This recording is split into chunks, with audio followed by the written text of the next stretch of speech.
This week, we get our $60 billion double dollars worth. Because this land was meant for love and the peace. Love and the peace. Love and the peace.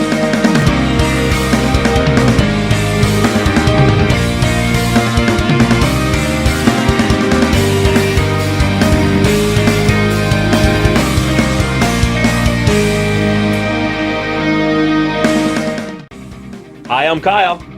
And I'm Garrett. And we watch anime. Garrett, this week I feel like you deserved a little bit of a treat. One that includes all of your favorite genres wrapped into a classic veneered bow. We got action, we got a western, we got good music, and most importantly, no high school. This week we cover the classic Adult Swim staple, Trigun. But, so Garrett, what did you think of this thing before we begin? Well, just like those heartwarming NBC The More You Know ads, yes, it does get better after high school.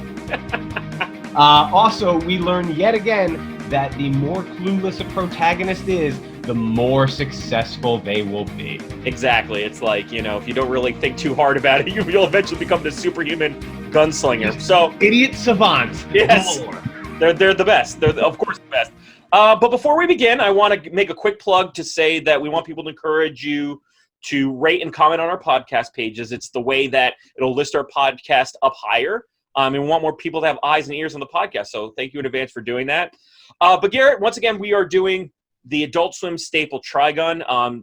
Anybody who's heard of this may have seen it in commercials for Adult Swim. That is how most of the people in the United States watched it, was through Adult Swim.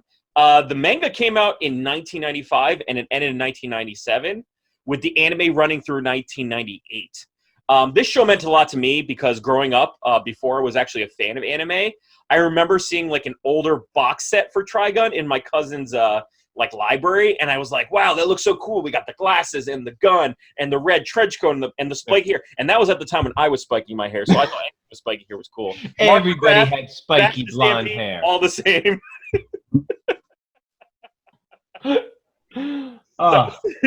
So, Garrett, have you heard of this show prior to me like expounding upon you that you have to watch it? No, I hadn't heard anything about Trigun. In fact, I'm still trying to figure out why it's called Trigun, because at no point is there 3 guns. Yes. Unless that's like the ultimate payoff. And it was probably my wife's biggest issue with the intro. She kept going, but there's only 2 guns. Why is it Trigun? Watch it's like Rosebud for Citizen Kane. It's like the last scene is Vash the Stampede with both of his guns, and he goes, the third gun was in my heart all along, and a third gun comes out, and it's just like... It was my sled. It was my sled. Spoiler alert for a movie that came out in the 1930s. 30s. Probably.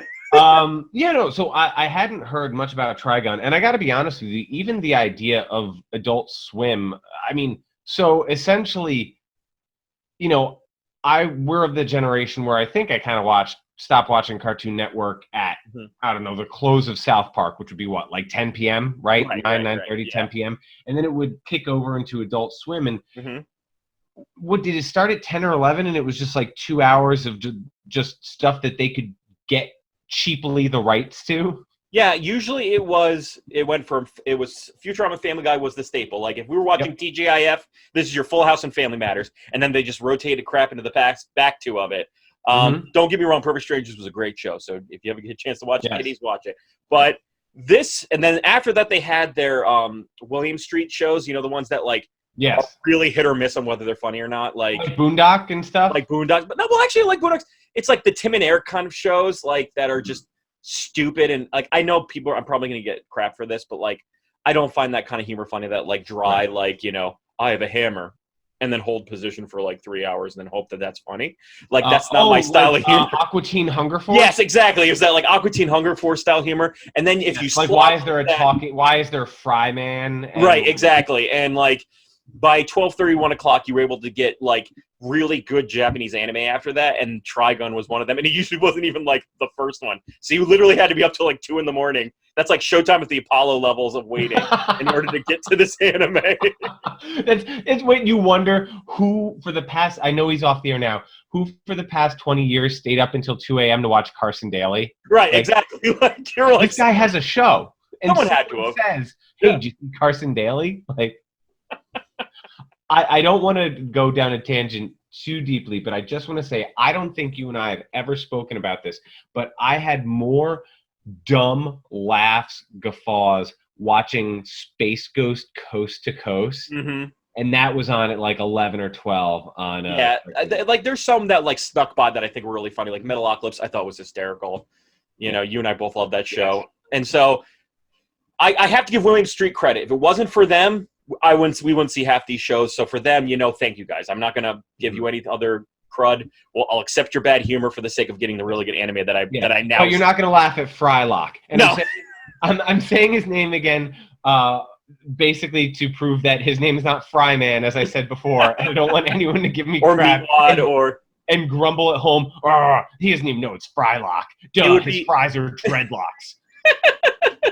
So yeah, Trigun has like a special place in our hearts. It's an early 2000s staple. Mm-hmm. But what's interesting about the show more than anything is that it tanked in Japan. Ooh. The show did not do well in Japan, and actually, what happened was the manga came out. The manga artist's magazine that he posted the original first half of Trigun, like, ran out of money. So he just lost the magazine that he put in. And then when another company picked him up, they said, all right, you can start a series. He goes, no, I want to continue this one. So he had to, like, kind of do Trigun again. Mm-hmm. And that didn't do well. Nor did the anime. Huh. So once again, like you were theorizing one time that Adult Swim probably got anime that is really cheap because they're not really famous. Like the One Piece probably didn't come till Adult Swim had a lot more money. This was like when they were broke and they could only afford the Triguns but in North America, it became a cult hit. We loved this show. And I think that right there is an interesting interesting piece that's right for it. Like, why did this resonate so much with American audiences? Why did it appeal to American sensibilities, but it failed so bad? I mean, it seemed like it's also pandering to Western audience, if you think about it. It's like very Cowboys, you know. Yeah, but at the same time, like, we've discussed how a lot of times Western culture is very in vogue in the East.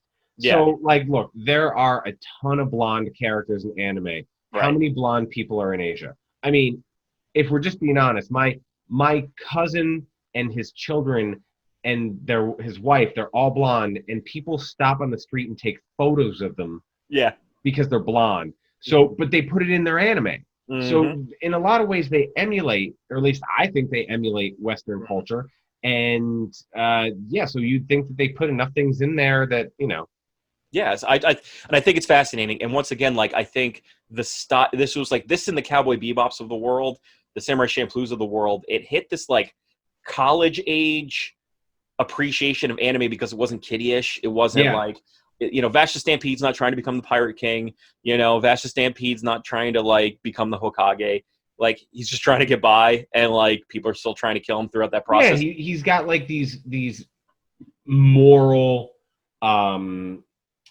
he has these baselines and these things he won't cross. And it's something that would be too heavy for a young audience. Mm-hmm. I mean, they might get some of the more action-y parts, but they wouldn't understand...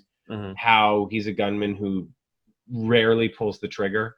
And I think it also hit the United States at the right time of, like, we didn't really have adult cartoons, really, until, like, the Family Guys of the world came around. That didn't really come around until the early 2000s. Like, The Simpsons did their best, but it wasn't, like, adult-themed cartoons with a lot of, like, adult-themed ideas. Like, say for the, you know, the Treehouse of Horrors, like, the world wasn't really taking in all these, like, adult cartoons. Just like you said, South Park was one.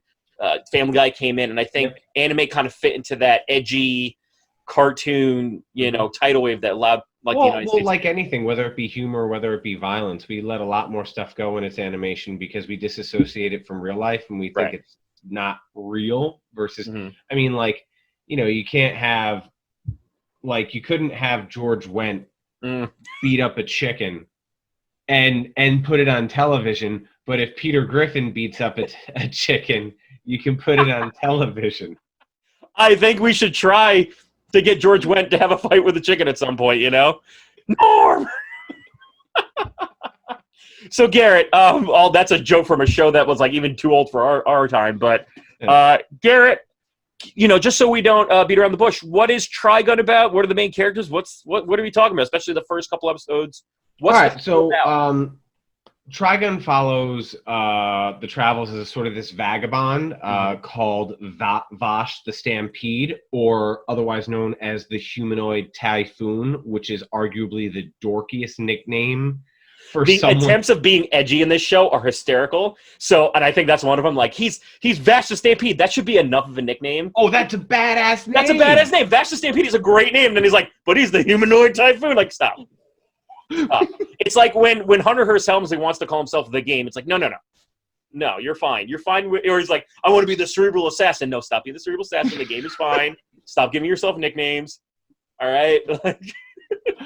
So, Vasha Stampede is. By the way, I can't allow you to keep calling him Vash. It's Vash. Vash the Stampede. Vash.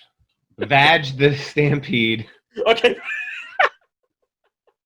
Vash is traveling around sort of this desert landscape. Right. You're a little if you were to just give it a quick glance, you'd say it sort of seems like Earth, but it's devolved. Whether there was some apocalyptic event or something like that. But there's also these large looming structures that almost appear like pieces of spaceships over each of the towns. But they might be power plants, but it sort of has that post-apocalyptic feel to it.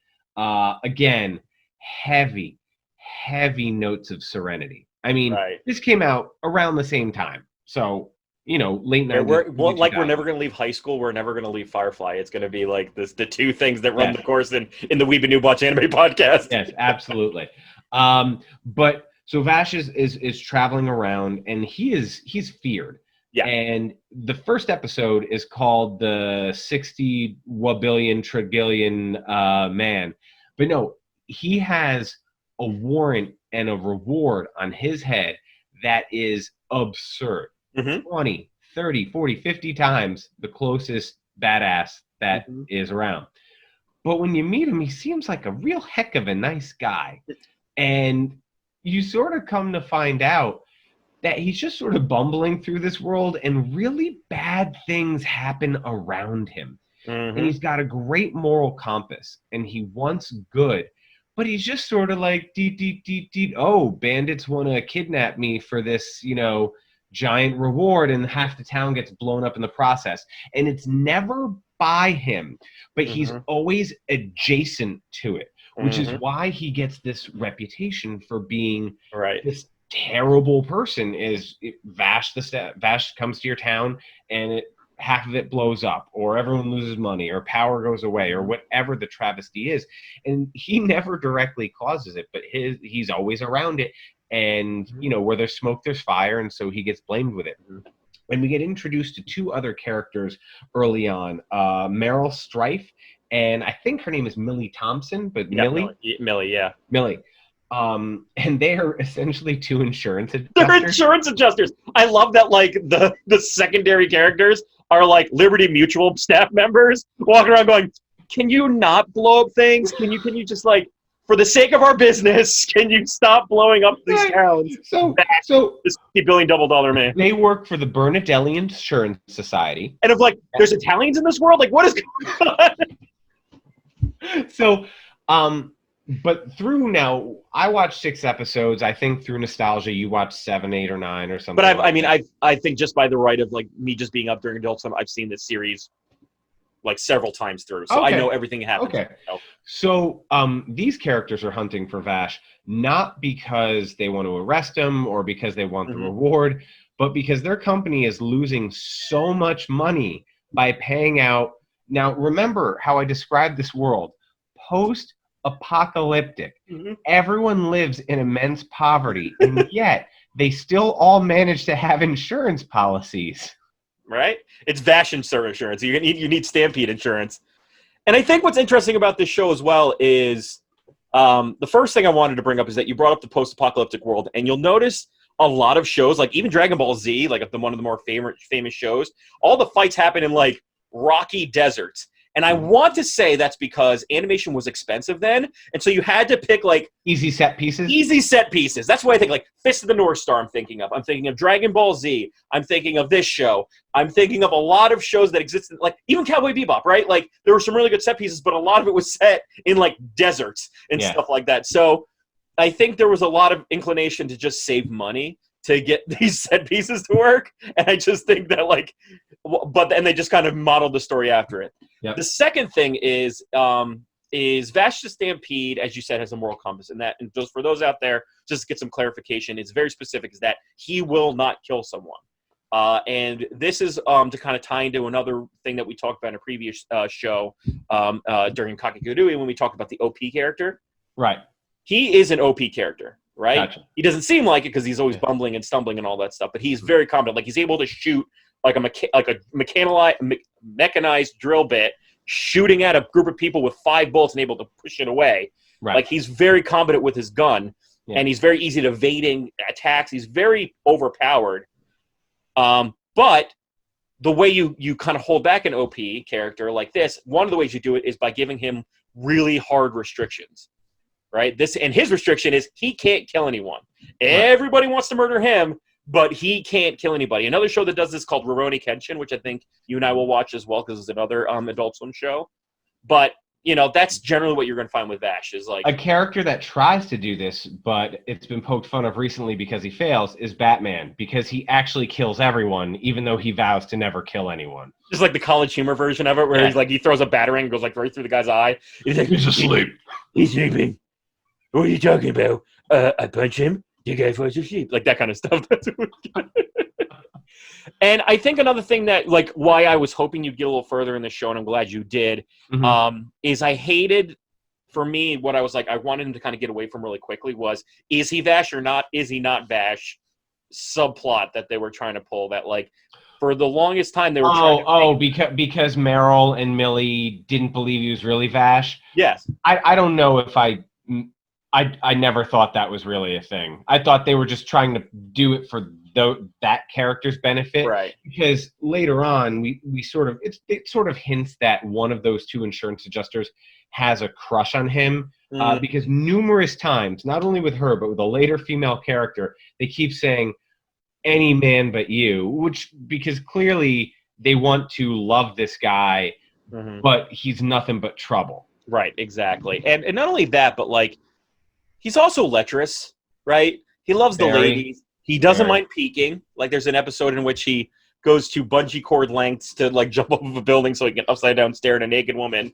Like, he does things strictly for, he did it all for the nookie, And that's his thing. He loves women. He's a kind of a mumbly-blumbly guy, but he's very competent.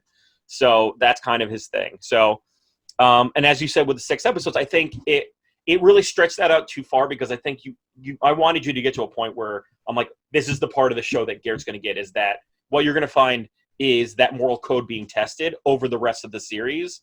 And I feel like it stretched out the is he or is he not a good person thing for like way too long. But I think that's just because I'm like very antsy for you to like get to that part. But to that point, the show is always going to put him in situations far more important that test whether he'll do the right thing or not. Right, exactly.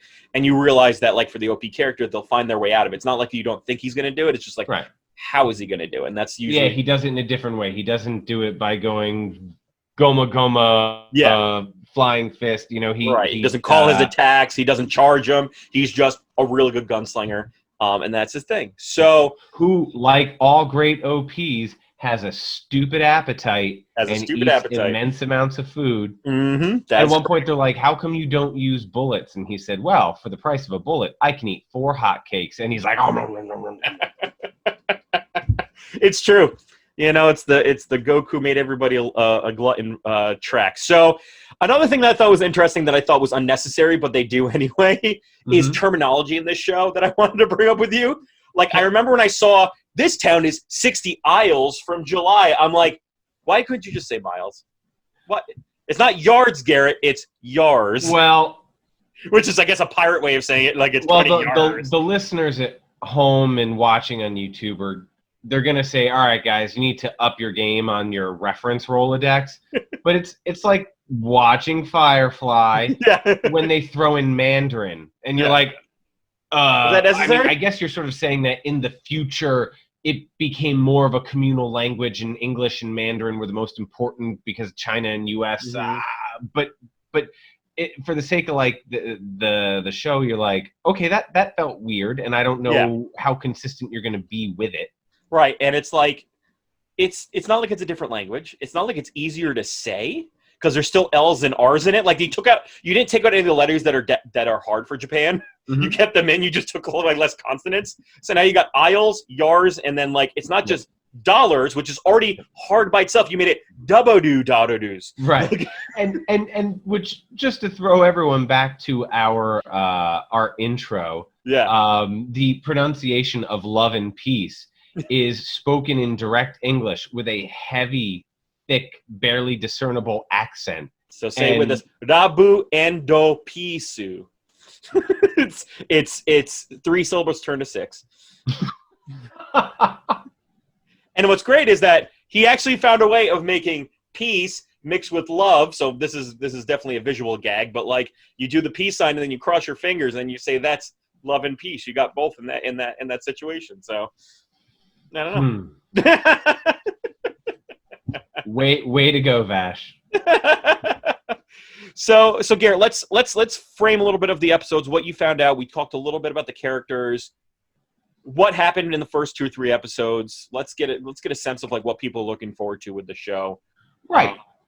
So we talked about in the first episode this group of I feel like it might only been 1 or 2 episodes, but we seem to always find Vash in a new town, in a new cafe, minding his own beeswax. That's true. In like some cafe. I didn't even think about it until you just brought it up, but yeah, I know where you're going with this. And like people just bring the trouble to him.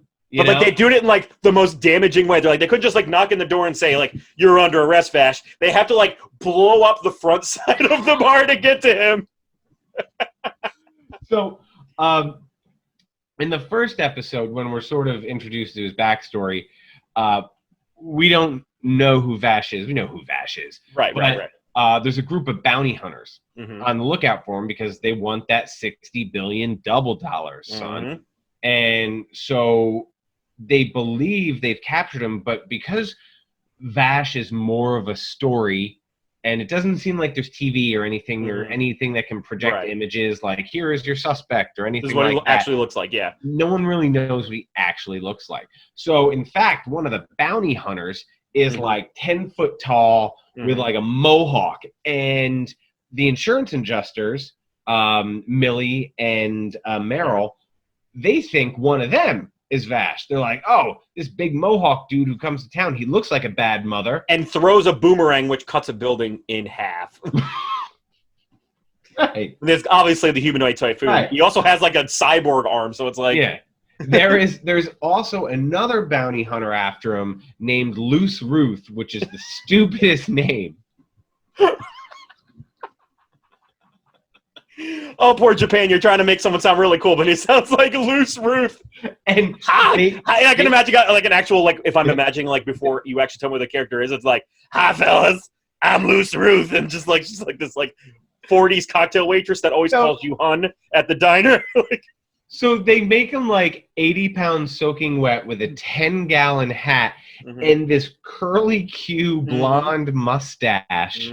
And I don't know, we're supposed to think he's Wyatt Earp, I guess. And his gun is like a pinwheel that like shoots a barrel and then rotates 180 degrees, and then another barrel is ready to shoot, so it's like constantly spinning on him. I thought that was kind of cool. I didn't know what you thought about like kind of the steampunk weapon aspect of like future. Well, it was early for that style. It was early to get sort of creative with weaponry as opposed to just putting regular old guns in there. Right. You know? And I thought that was really cool how they like made none of the guns like kind of boring. They all made them really kind of interesting and cool to look at. So yeah. So we meet Loose Ruth and we meet Mohawk Red Shirt Boomerang Man, and they're trying to find Vash. And so again, it ends up in this sort of desert set piece, probably because it was easy animation or cheap animation. And there's this showdown, and through no real direct violence, Vash kind of gets himself out of trouble, except Loose Ruth had some dynamite or some explosives on him, and it takes out a cliff that falls on the town, and it knocks out half the town. So again, Vash is just an innocent dude. Mm-hmm. He was captured. He's just trying to get away. Some other dude's explosive goes off. But because he is the common denominator, brother gets blamed for it. It's got to be him, right? And then Meryl and Millie, in order to get the supposed Vashes that they found, are offering them donuts during a gunfight and like trying to like bribe Vash from destroying any more of their property and stuff like that.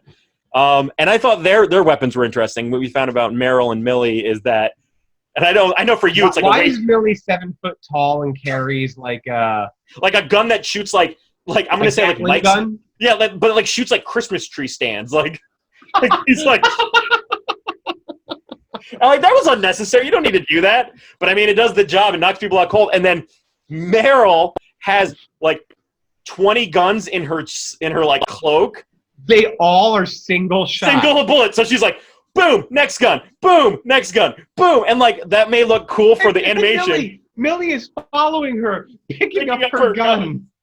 That's so unnecessary. Just put, like, I'm sure you can pack just as many 6-shooters in there and like sextuple your ways of getting through it. So, so I remember that was like, like I know you're trying to be stylistic and everything, but that's just wasteful. Right. So the second episode was actually a little weird. Obviously, it was only my second episode of the show, so it's not like I have a whole lot of background.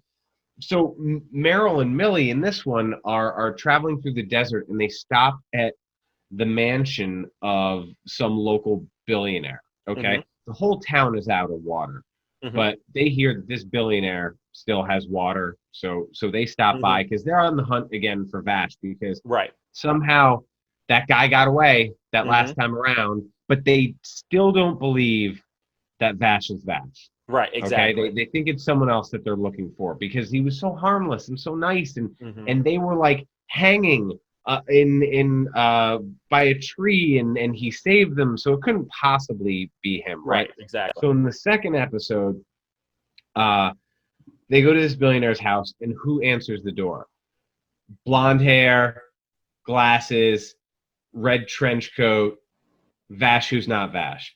And he's been hired to be the bodyguard of this billionaire.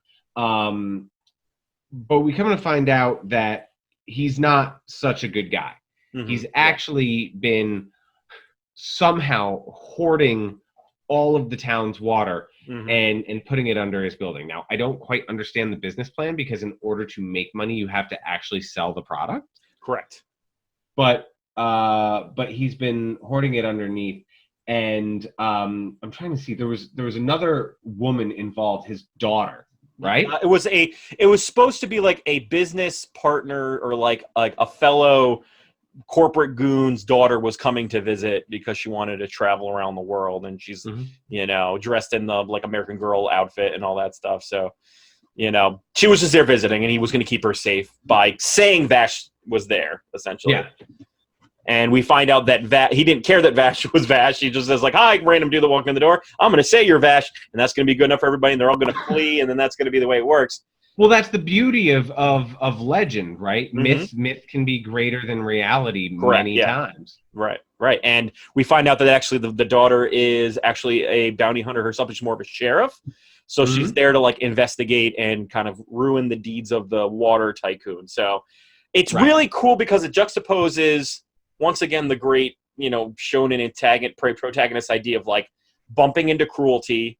Their morality bumps into that cruelty, and how does it kind of subvert it? I always appreciated that as a kid. And in this case, Vash, even through his stumbling and bumbling, finds a way of winning it and also making it so no one dies. So it's like, how do you beat the situation, overcome the odds, but then also not kill anybody in the process in like a cutthroat world? And that's what you get with Trigun.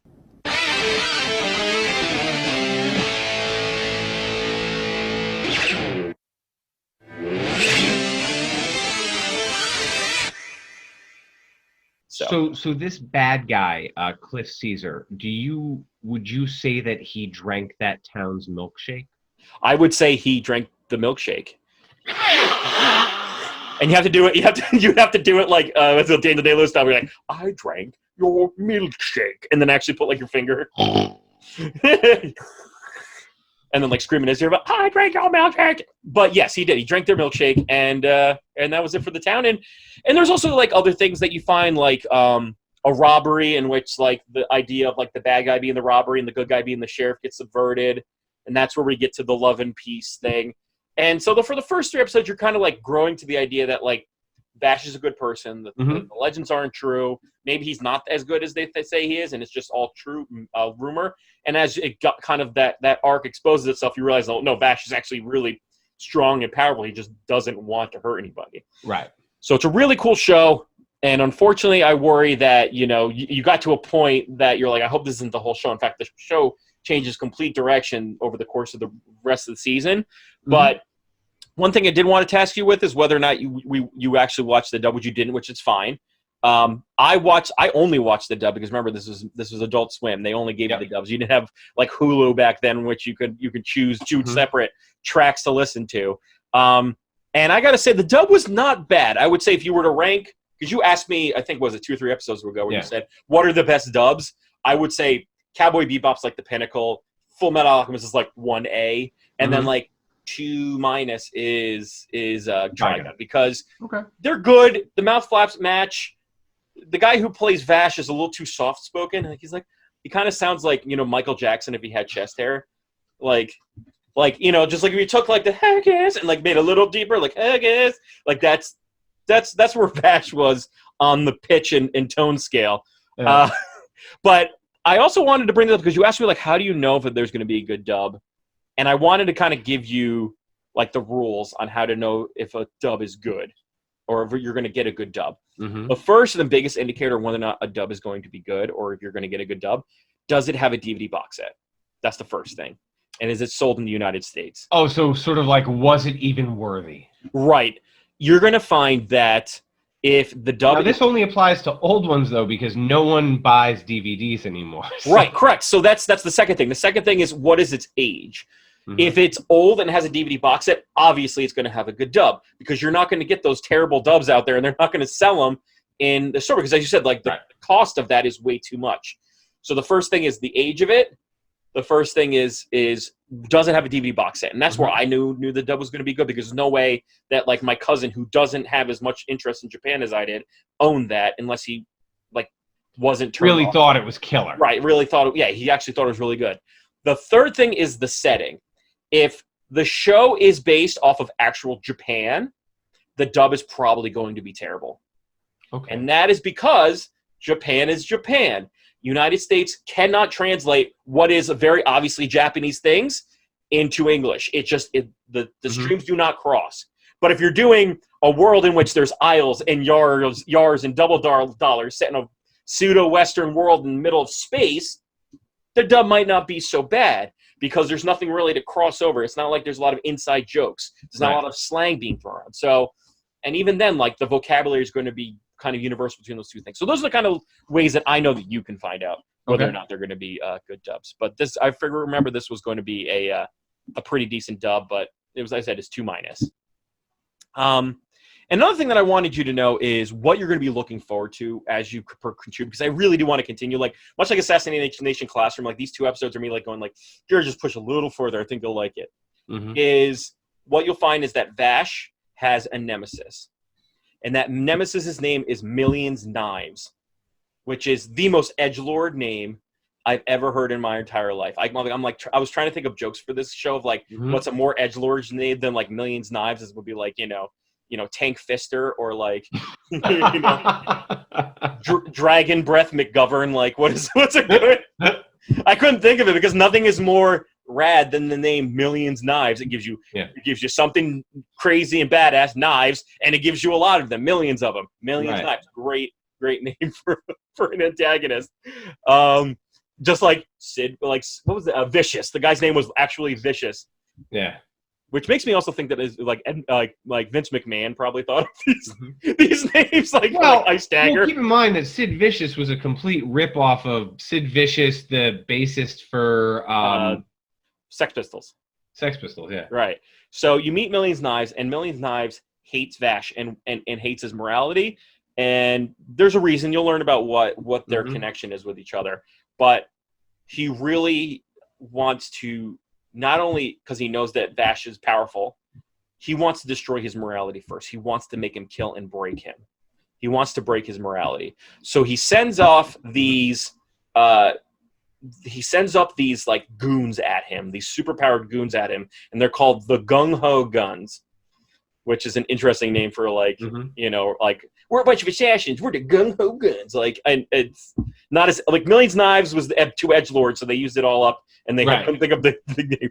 And the Gung-Ho Guns are like these assassins that are consistently going after him, murdering people in front of Vash, trying to get him to kill him because they're too powerful. Like, you have to kill us in order to beat us, and to find out how Vash gets away with it. Right. So knowing that, like, is that something you might be interested in learning about? Absolutely. Well, it sounds very much like the way like Heath Ledger's Joker pushes Batman. Exactly. That's a great comparison. He doesn't. I mean, he wants to hurt him, but really, he wants to crush his soul. Mm-hmm. Right. More than just physical pain, because physical pain, it either ends you, or it can be temporary, but emotional pain can cripple you. Right. And this morality that he uses is something that he's very much against. Yeah. But like, you're super powerful. Why don't you use it? So even there's like kind of more of like an altruism to it too. It's like, why aren't you using this strength, this power that you have? Right. And I got to get that out of you, that kind of thing. So there's like this he's a very layered villain. And the Gung-Ho Guns all have names. Clever names similar to Vash the Stampede. Usually in the blank name. Mm-hmm. He's the name. Like, that's usually the thing. So Hap the Schmear. Hap the Schmear. Well, we're going to find out if these names stand the test of being as cool as Vash the Stampede, because you and I are going to be playing a little game here, Garrett. Okay. I'm going to give you a list of 10 names. All right. That are either Gung-Ho Guns or band members to metal bands.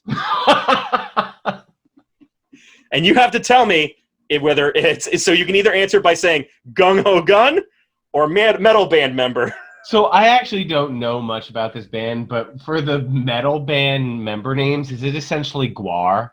Is it like... A lot of them are Swedish or Dutch or some kind of like Slavic country that like is kind of like Rammstein. So Garrett, we are going to play Gung-Ho Gun or metal band member. All right, Garrett.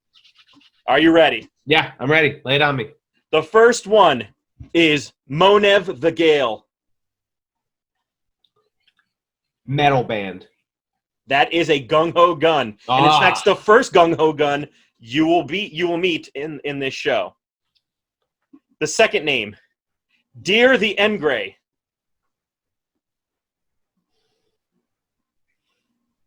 Metal band. That is an actual Japanese metal band, not an actual member. So I threw a little curveball. The actual band's name is Der Engray. The next one, there's two in here that don't have a the in between, but that doesn't mean it's not a Gung-Ho Gun. The next one is E.G. Mine, spelled M-I-N-E. That's a Gung-Ho Gun. That is a Gung-Ho Gun. Hoppered the Gauntlet. Would you go... Now in my head I'm playing strategy about... because it's really just a crapshoot on the name. So I'm like, would he give me two in a row? I will say that is also a Gung-Ho Gun. That is a Gung-Ho Gun. His name is Hoppered the Gauntlet. Bang, bang, bang, bang, bang, bang. The next one is G.G. Allen. Metal name. That is a metal band name, yes. Next one is called Mid-Valley the Horn Freak. We grew up, and across the river from us was a place called Mid-Valley Wine and Liquor. This is the Horn Freak from Mid-Valley. The Horn Freak from Newburgh. Yes. I'm gonna say Gung-Ho Gun. That is a Gung-Ho Gun, and really, Mid-Valley the Horn Freak actually uses a saxophone as a weapon, and actually has like guns and his music like controls people's mind. He's Mid-Valley the Horn Freak, yeah. Juan the Brujo. Metal. That is a metal band artist, yes. Juan the Brujo. Gall the God Seed. Metal. That is a metal band person.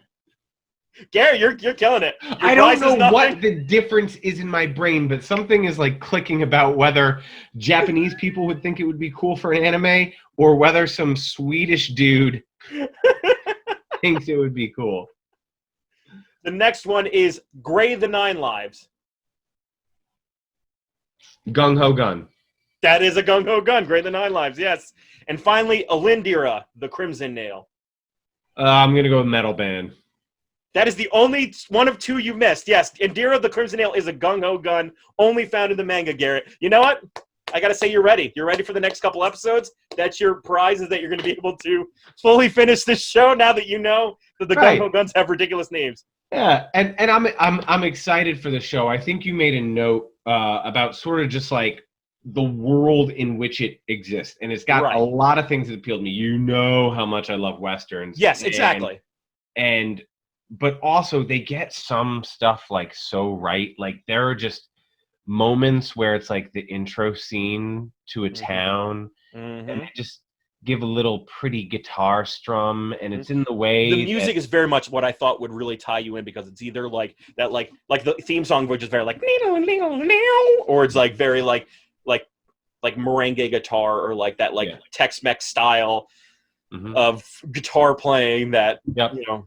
A little bit of finger picking. It's like, do you remember those infomercials for Esteban? Yes, I do, with his nails that were like, he could have been a Gung-Ho Gun with those nails, I think. Esteban the 10-inch nailer. Like. Yeah. Esteban the pointer. I couldn't say finger. That would get us. For those at home who may have no idea what we were talking about, because I think Kyle and I really... I'm putting his picture right here. Being in our mid-30s, I think we came in at the end of this, but Esteban used to teach you how to play flamenco. Yeah. And Kyle used to... Really good guitarist, by the way. He is actually an exceptional guitarist. Right. But you'd be like, so all you have to do is you just go... Yes. And he had fingernails that were like cocaine snorting level. Like it was... On every finger. On every finger. And he was like fantastic guitarist. I also don't know if Esteban was actually Spanish. I think his name. Like someone from California who wore a cowboy hat and a bolo tie. Right, like I think his name is just Steven, and he's like, no one's gonna watch a Steven, but they will watch a Esteban. Speaking of, I'm gonna look that shit up while you talk about it. Name like Steven. What was Dan teaches guitar? Yes. Anyone who lives in New York City, you know Dan teaches guitar. Yeah. Sorry for the aside. Anyway, so the music, yes, absolutely tied me in. The world I thought was cool. It just had a lot of stuff that I dig. It didn't, there was some funky stuff. I don't know why they went with was it a father-son team called the Nebraska family? Yes, the Nebraska family, and like really the son only went like, which was like, right. Really, and he was sort of like a Franken creation. Right, exactly, with like a power fist, and the dad was like a scientist. It was, you know what? I wonder if they made fun of that in One Punch Man with the brothers that were in.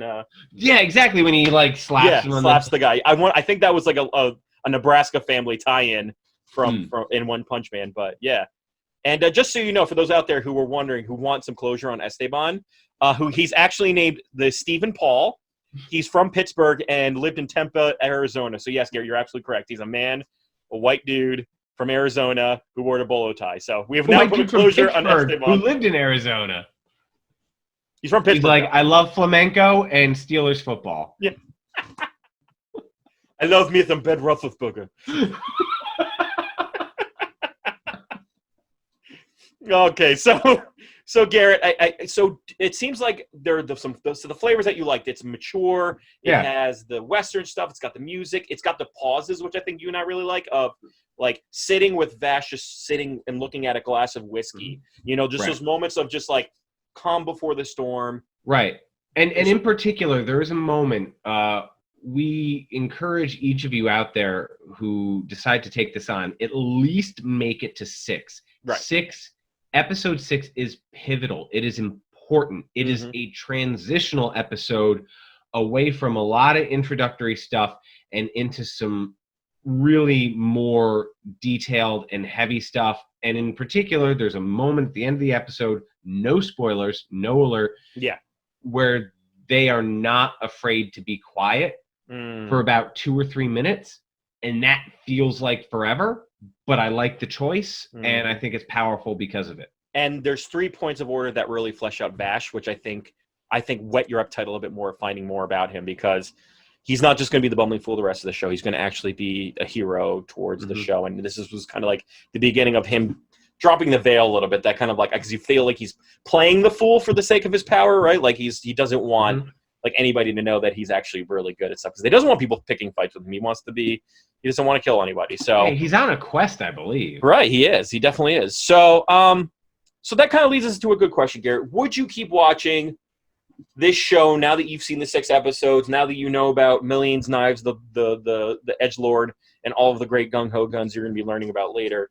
Would you keep watching Trigun, and would you give it a few more episodes, or would you finish it? Because it actually doesn't have that many seasons. I think it's only like 2 or 3 seasons. It's only 2 or 3 seasons, Yeah. Probably like 10 or 15 It's Cowboy episodes. Bebop length, I think. Okay. Yeah, I'd absolutely plow through it. 100%. It's worth your time, and it's definitely worth my time. And I also would say, as a weeb, it's pivotal for those who want to just like learn about the history of what made North America fall in love with this thing. And so to like kind of button the answer to the question, like what resonated with North American audiences, I think it was that it told a Western story without making it a caricature of Western story. It added sci-fi elements. It added comedy. It adds really cool action, and it added a really cool story you don't hear a lot about, which is like the OP, pet character with morals. And I think also there's a little bit of, we might also have a little bit of rose-colored glasses, I admit, because of our tie with Adult Swim, and it maybe be the first one you've watched. So, well, he also, despite the fact that every episode he comes out on top because he is an OP, he shows more restraint in that. Whereas, like, in One Piece, Monkey D. Luffy is, like, totally proud to swing his fist around, and One Punch Man is totally proud to swing his fist around, and all these guys have no issues ending things quickly. Vash tries everything within his power to avoid that situation. Right. And I think you really, that's the thing. It's like you're not wondering. And I mean, and at one point, the villagers that he saves turn on him because they're so hungry, and poor. And that reward money seems so sweet, and he empathizes with them. He understands why you would do that. And I think that is like, it's not whether or not Vash will lose a fight against a bad guy. It's whether Vash will keep his morals throughout the course of the story. Right. And they Which really might end up being his downfall, because you might have an OP, but he's unwilling. He's like Meatloaf. He will do anything, but he won't do that. I will do anything for love. Yeah. So Garrett, and he'd be willing to take the fall if it meant not compromising his morals. Yeah, and also, so we're talking about the package of cool music. We're talking about the package of like seeing really cool classic anime. The dub's decent, like all that stuff. Fleshed out character. There's really no annoying characters too. That's another thing. It's not like you have like for every One Piece, you're still going to get a Usopp that's like kind of annoying through the show. You're not going to get that character, so you're never going to be annoyed by it. So now we're going to kind of get into our Weeb and Noob score, as we always do. Okay. For those of you, this is your first time watching, I love you for joining us, and we hope that you stick with us throughout this. Please rate and subscribe.